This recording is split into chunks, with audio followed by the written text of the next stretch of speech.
There was a man with a bad heart, a telephone number scribbled on a cash register receipt, and a corpse on the other side of town. But I couldn't see the connection between them until I realized that they were all tied together by the same long rope worth $30,000. From the pen of Raymond Chandler, outstanding author of crime fiction, comes his most famous character as CBS presents The Adventures of Philip Marlowe.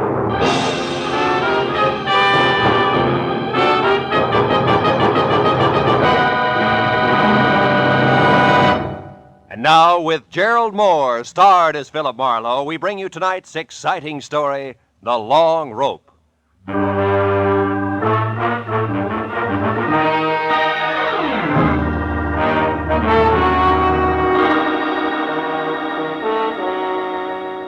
I'd finally wound up a sour case in which I'd been kicked around, disillusioned, and shortchanged. And in my book, a routine like that calls for relaxation. So I'd spent the morning sleeping and the afternoon in a Turkish bath, being worked over on the table by Nick Takalakis, a non-talking masseur who untied knots in more muscles than I thought I had. He was trying to tear loose my Achilles tendon when the phone rang. It was for me. Nick wouldn't let me up, so I took it lying down. Yeah? Marlowe speaking? My name is Sidney Vanetta, Mr. Marlowe. I've tried all afternoon to reach you. Oh? Nick, what can I do for you, Mr. Vanetta? I've already made your reservation with American Airlines. You're leaving on the 10 o'clock plane tonight, and you're taking with you a set of pearls for a certain buyer in Chicago. Now, wait a minute, Mr. Vanetta. Maybe I can... No, maybe, Marlowe. I've checked thoroughly on you and find you entirely qualified, which is important because the pearls are a perfectly matched set in a rope valued at about $30,000. The buyer wants them, and I made up my mind just this morning to sell. The proceeds will go to my niece. Lucky girl. Indeed she is, particularly since I have no respect for her as a woman. She presumes to be a sculptress of all things, but she's my only heir. I'm selling the pearls simply because I know she would, and I can get more for them. Yeah, Hey, Nick, wait a minute, will you? Why all the hurry, Mr. Vanetta? First, the buyer is leaving Chicago tomorrow. Second, my heart may fail me at any moment. That's the hurry, Mr. Marlowe. I see. Well, I'll take the job, conditionally. But suppose I come out and talk with you. Telephones are deceptive. Very well. Come to 7241 Adams, just below Western. I'll expect you in an hour, at 6, sharp. Side door will be open, so let yourself in. Sounds like you're alone out there. I am. I just fired my nurse, a Miss Drew, and as stupid a woman as the earth was ever cursed. But I shouldn't get excited about it. I've engaged a new one, due here at 5:30, but who will no doubt be late. So as I say, Marlowe, when you get here, just let yourself in. Goodbye. Goodbye. Well, Nick, you better hurry it up. I gotta see a man about a rope worth 30 grand. Yeah, that's right. A rope worth $30,000.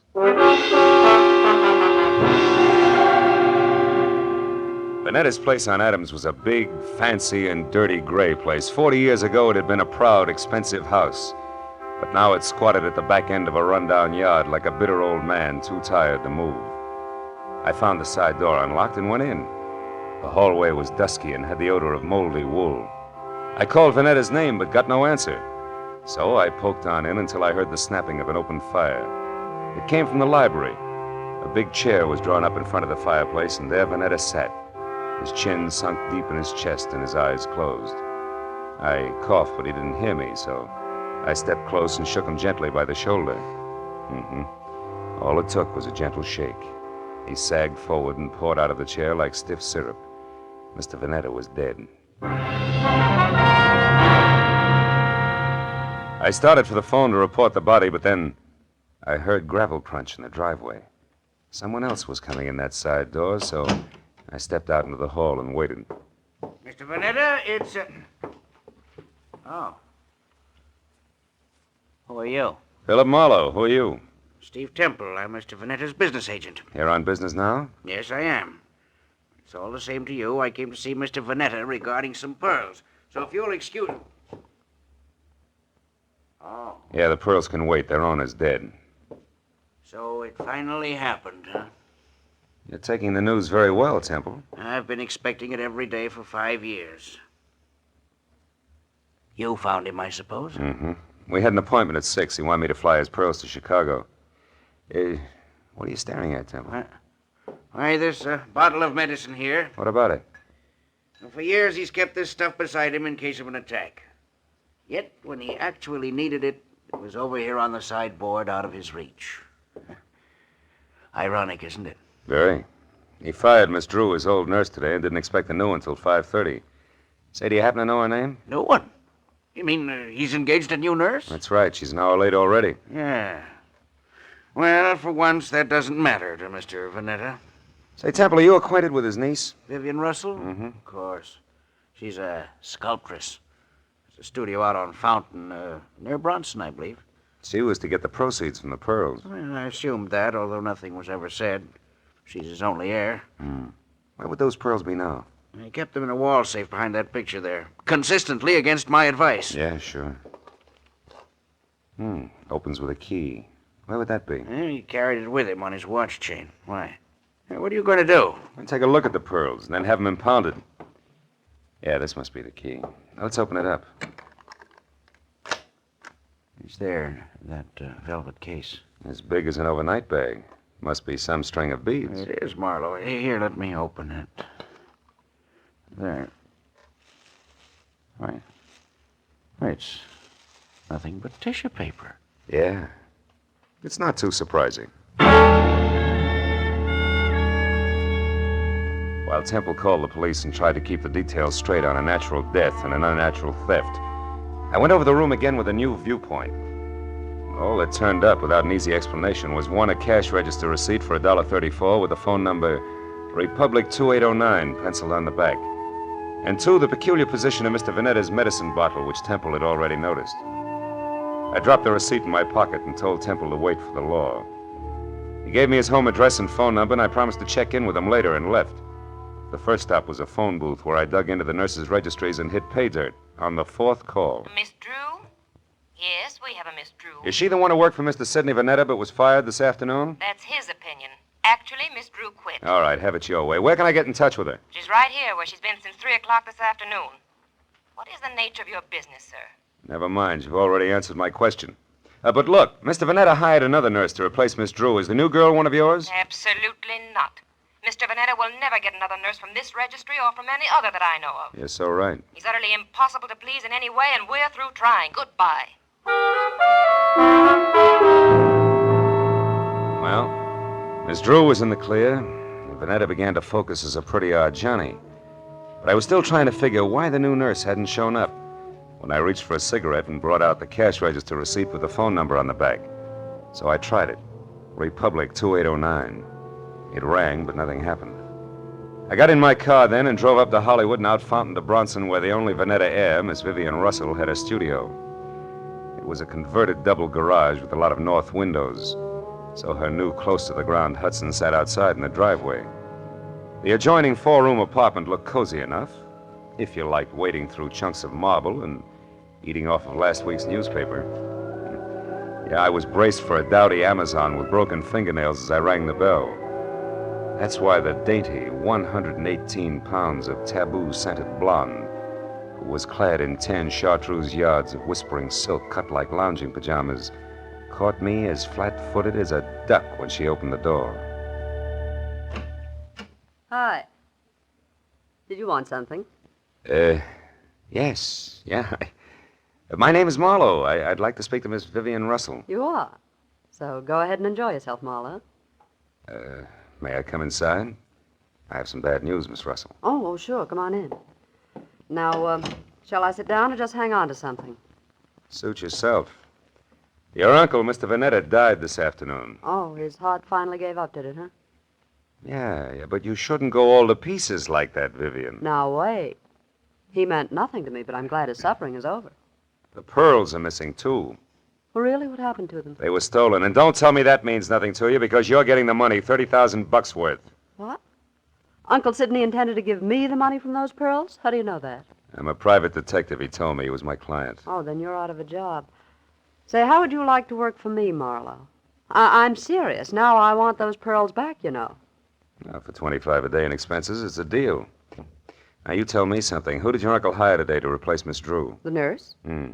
Why, I didn't even know Miss Drew had been fired. How did you know she didn't quit? With Uncle Sidney? Try me again. Republic 2809. That doesn't mean a thing. You know, Marlowe, you've got an awfully good head.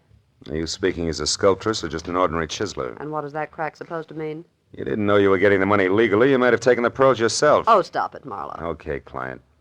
Well, I'll run along. I've got work to do. All right, but don't forget that all work and no play makes for a dull companion. Yes, and it also makes $25 a day. I'll be seeing you. All the way down Sunset Divine Street, I kept telling myself a buck's a buck, regardless. But the idea that I'd been grabbed at stayed with me. Vivian Russell had plenty of motive as a dry land pearl diver, and if that's true, she'd need a patsy just to keep her abreast of the situation.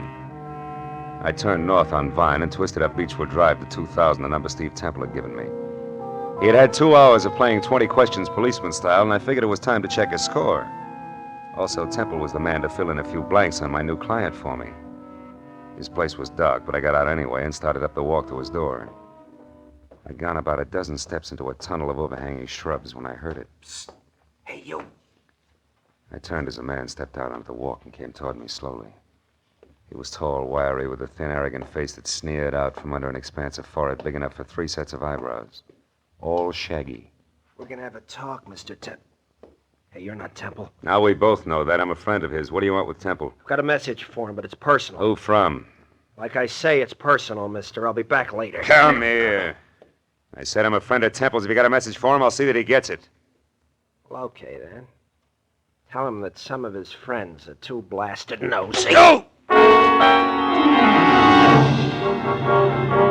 guy with the forehead had a great left jab and a pair of hurdler's legs, and by the time I untangled myself from the brush and got out on the walk again, he was gone. Well, I knew it was a waste of time, but I tried Temple's doorbell twice before I went back to my car. Nothing made sense, except that somebody who knew his way around had stolen a long rope of pearls, and somewhere in the city was a nurse who hadn't shown up on a new job. Beyond that, it was all question marks. Well, I drove down to the filling station on the corner and went inside to the phone. I started to call police headquarters, but instead dropped the nickel in and dialed Republic 2809 again, just on a hunch.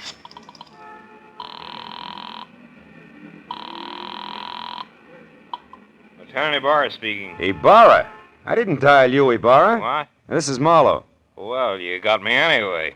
Now, listen, Phil, I hear you're on that Vanetta case. Yeah. If it'll help you any, the coroner says definitely he died of a heart attack. No homicide involved. Thanks, Lieutenant. Hey, but look, where are you now? In a flat on the corner of Union and 59th Street. Why? Well, is that phone number there, Republic 2809? Well, that's a great piece of deduction. You just called it. Ibarra, listen, I found that number at Vanetta's place this afternoon. What's going on down There's a there? girl here named Betty Larson. Yeah, she's a nurse, right? No, wrong, Phil. She's a corpse. Before that, she was a waitress. Just a waitress. Somebody came to her door and killed her for no apparent reason whatsoever.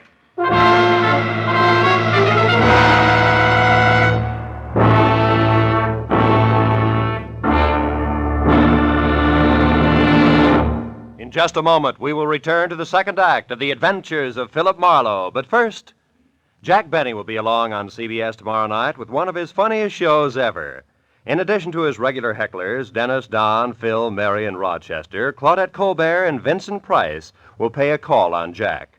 And with Don Wilson still wanting a raise in pay, and with Jack still trying to starve him into talking terms, you're sure to find the situations full of the hilarity and fast-moving fun that have made CBS's Jack Benny Show the top-rating comedy of all.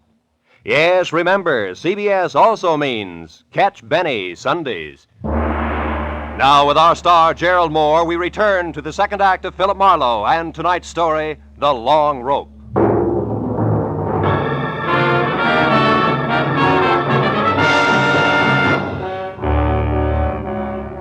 It was 40 minutes of thick stop-and-go traffic from the time I quit talking to Ibarra until I pulled up near the 4 stories of faded, sagging tenement on the corner of Union and 59th. But even then, the crazy question that had been weaving in and out of my mind like a 2 a.m. drunk looking for the way to go home was still with me. Why was the telephone number Republic 2809 bracketed by a couple of dead people, who, as far as I could see, should have had nothing to do with each other in the first place? And right there, for the 10th time running, I drew a complete and unabridged blank. But a minute later, when I climbed out of my coupe and over the bumpers of the half-dozen squad cars that were jammed into the narrow street like so many toy autos that a kid had forgotten about, I quit asking myself riddles and started looking for Detective Lieutenant Ibarra, a quiet man who always preferred fact to fancy. I found him in a cheap but clean uniform crowded room on the second floor, Standing a few feet away from the body of Betty Lawson, a girl in a bathrobe who had once been something pretty in her early 20s. Well, Phil, the coroner says she was shot twice in the chest at close range, died instantly. Is that where she fell, Lieutenant, there near the door? Yeah, looks like she'd just gotten home and into her robe and someone she didn't know knocked on the door. The safety chain was still on when we got here. The windows lead no place. Those chains let a door open just wide enough for the barrel of a gun, is that it? Yeah, but how does all this add with those missing pearls and the rest of that business over on Adams, Marlowe? Not like 2 and 2, believe me. So far, Ibarra, the only question is the telephone number. Tell me, where did this Betty Lawson work? Well, we haven't gotten that far yet. So long, Lieutenant. Yeah, so long. Right now, we only know that she was a waitress who stayed here with her brother, who was some kind of a student. They got along pretty well together. She was single, too. Lived here since... Oh, wait a minute. Lieutenant Ibarra. Oh, yeah, Mooney. Ryan's Cafe, huh? Ryan himself runs it. Okay. I'll check it personally, right? Hey, is that where she worked, Ibarra, Ryan's Cafe? Yeah, but it's funny, Phil. She lived here since early 1947. And Mooney tells me she worked that 24-hour hash house just as long, yet it's way over on the other side of town, on Western. Western and where, Ibarra? The 2300 block. Should be near Washington. Washington, which is only 1 block from Adams, and that starts to close the big circle. What do you mean, Marlowe? Well, that the Vanetta place is on Adams near Western. Look, Ibarra, how about letting me huddle over a cup of Ryan's coffee before the law steps in, huh? Why, got a hunch you want to check, Phil? Yeah, that and a cash register receipt. What do you say? All right, but play it close, fellow. Ryan probably doesn't know about this yet. No? Unless, of course, he squeezed the trigger. Goodbye, Ibarra.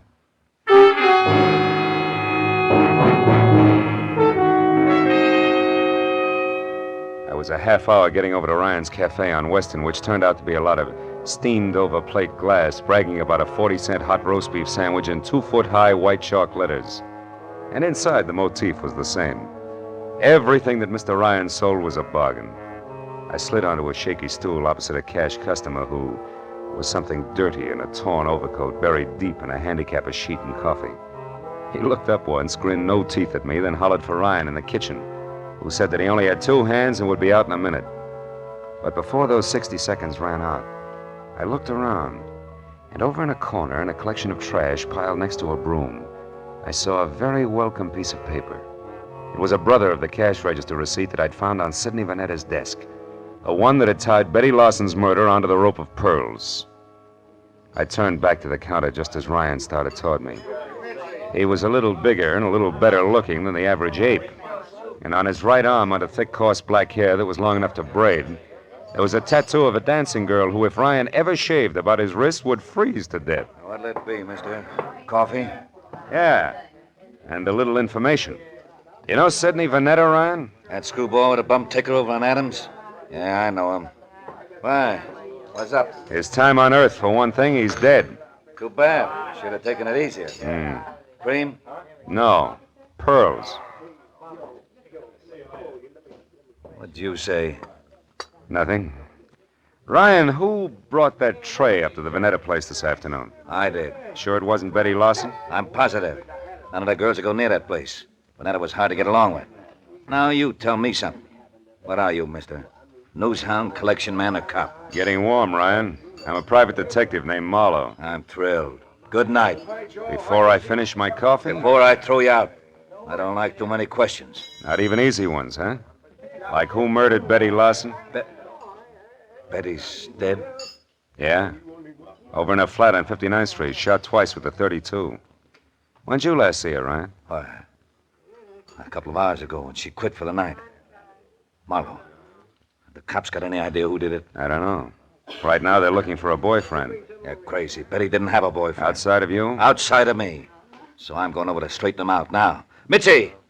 Mitzi! Yeah? Get out here and take over. Okay. I gotta move fast. No, you don't, Ryan. Betty's dead, remember? Yeah, but whoever did it ain't. Now, don't try to stop me, Marlowe. You'll get hurt. Look, Ryan, why don't you play smart and... what's the use? Go on, start running. You won't get very far.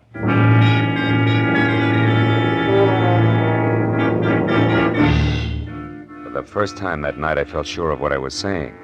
Because even as Ryan had squared himself away to play bounce the private detective, I suddenly noticed a friendly face working hard over a stale donut at the far end of the counter. It was Lieutenant Ibarra. And when Ryan tossed his apron aside, grabbed at his coat, and slammed out the front door, Ibarra turned and nodded at a short man nearby who was idly picking his teeth with the end of a book of matches. At that, the man dropped the matches into his pocket and left. Then Ibarra moved over to me. Didn't mean to crowd you here, Phil, but after you left, we found out that Ryan and Betty Larson used to see quite a bit of each other. Don't apologize, Ibarra. Probably would have cost me a couple of front teeth if I hadn't noticed you. Warm up your coffee, mister? Yeah, please. You, Ibarra? No, Phil, I gotta move now. You see, I don't think Ryan did this. I told Mooney to follow him, but not to pick him up. Chances are good that Ryan's heading straight for Betty's apartment to demand that the police find out who killed his girl, so I'm going the other way, to Ryan's house. There may be another woman in this. A jealous one. But no rope of pearls, huh? No, Marlowe, I don't think so. Good night now. Night, Lieutenant. Well, Mitzi, how long have you worked here? Couple of days. But I don't know nothing about Mr. Ryan. I'm a married woman, and I... What do you think you're staring at, mister? Maybe something wonderful, Mitzi. Tell me, baby, do you always wear that kind of a uniform when you're working here? Sure. Ryan says this girl should look neat and clean. It helps business. Anything wrong with that? No. Matter of fact, it might be just the lead I'm after. What are you talking about? Yeah, and if I'm right, baby, the rest of this case will be a cinch. So good night and thanks. You've been a big help, sweetheart. When I got back to the corner of Union and 59th, I took the stairs up to Betty Larson's flat 2 at a time, crossed the fingers on both hands, and prayed that Ibarra was right about Ryan returning to his girl's place. When I stepped into the room a second later, I knew that I'd never doubt the good lieutenant again because standing next to an open window and staring out at nothing was Ryan himself, numbed and red-eyed. I asked him one question, and although his answer was only a couple of words mumbled between trembling lips, it was all I had to know. Now everything, Betty Larson's murder, the death of Vanetta, the guy with the forehead and the missing pearls, the whole shebang was starting to fall together. Oh, come on, baby, be home, please. Hello? Marlowe, Vivian. Look, honey, I want you to do me a favor. Get hold of Steve Temple and meet me over at your uncle's place on Adams as soon as possible. I need your help. Goodbye.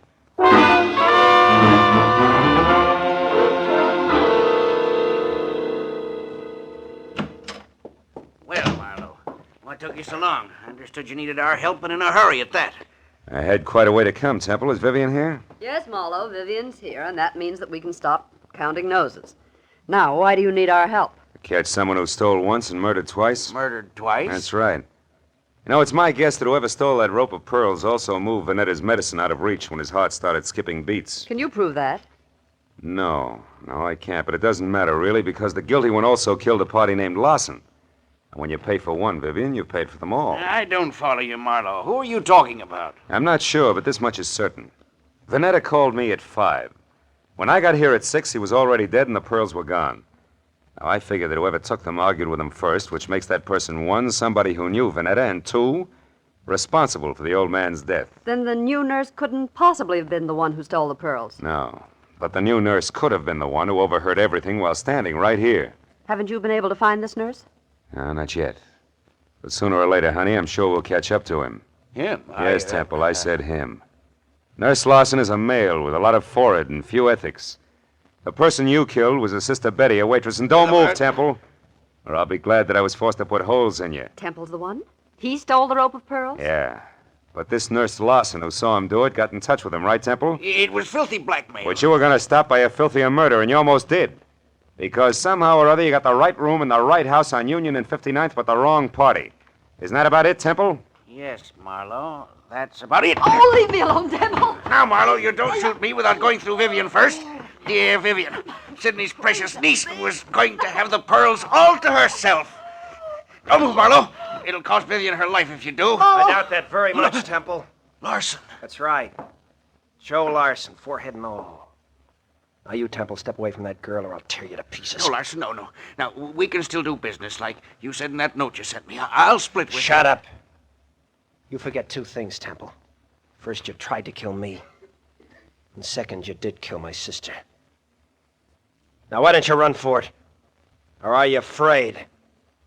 Which is it? Come on, Temple, talk. I am afraid. Well,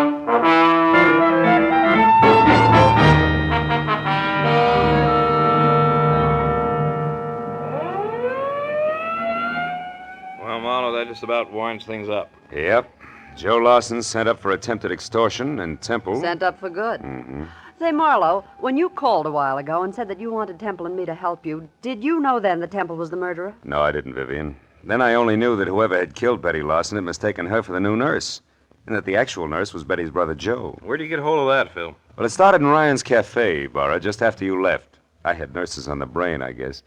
And when I took a good look at the waitress there, I suddenly realized that her white uniform, white shoes, and white cap could easily confuse a guy like Temple, who also had nurses on the brain. Well, I can see a killer making a mistake about appearances, all right, but I still don't understand how it is that the telephone number of my uncle's nurse turned out to be Betty's apartment. Because a nurse did live there, honey. Betty's brother was a medical student, part-time male nurse, and full-time bum. You see, Ryan, who brought food to Uncle Sidney, knew that he needed a new nurse, and he sold him on the idea of Joe Lawson, because he wanted his girlfriend's brother to have a job. Oh, I get it. Say, I know what I'm going to do with those pearls. Sell them? To the highest bidder. Oh, no, I'm going to break up that set. Break up the set. Yeah, I'd like very much to get a pair of earrings out of them. Oh, and for each of you, a set of cufflinks.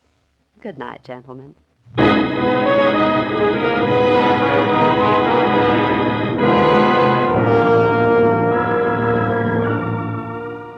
When Vivian got into her car, aimed it toward a collection of chipped rocks on Fountain near Bronson, and waved goodbye, it was nearly 3 o'clock in the morning. No. After I said so long to Ibarra and started back to my apartment on Franklin, an idea hit me for the first time. A pearl is the result of the irritation of an oyster, a disease. And when you string a lot of diseases together, the result is frequently a plague. But it's from plagues like that I make a living. That's what I get for reading books.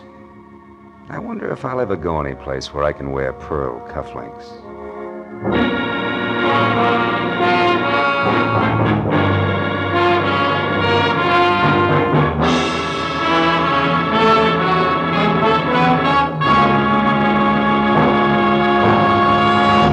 The Adventures of Philip Marlowe, created by Raymond Chandler, stars Gerlad Mohr and is produced and directed by Norman MacDonald. Script is by Mel Donnelly, Robert Mitchell, and Gene Levitt. Featured in the cast were Junius Matthews, Louis Van Ruten, Fay Baker, David Ellis, Lillian Byatt, and Ed Begley. Lieutenant Detective Ibarra is played by Jeff Corey. The special music is by Richard Orant. Be sure and be with us again next week when Philip Marlowe says... A corpse that wouldn't stay dead, a pistol with a silencer on it, and a fortune in a black satchel spelled death for the big city boys when they finally got together in lonesome Arizona. Population 802.